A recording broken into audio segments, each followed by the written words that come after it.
Corruptions case says the governor should basically start over. 16 WAPT Scott Simmons says a report on the way to the governor says he should cancel all no-bid contracts and find a new oversight board. Expenses that are charged against the commission. The governor-appointed task force issued tough recommendations Monday on how to handle contracts after this corrections corruption scandal. But my question about it is that the right choice for us?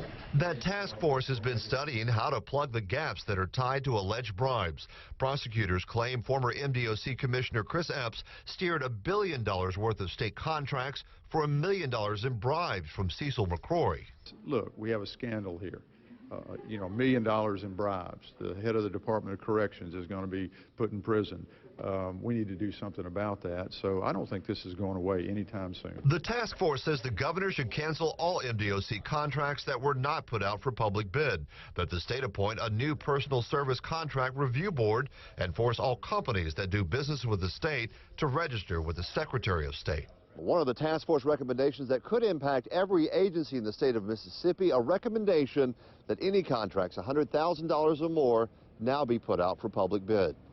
That could impact hundreds of state contracts. State regulators say the Epps' ability to issue sole source or no-bid contracts opened a dangerous door. But there were quite a number of either no-bid contracts or sole source contracts or contracts for which there was no RFP worth tens of millions of dollars that ought to be given very serious look. How many of those contracts? I would say there are probably a couple of dozen.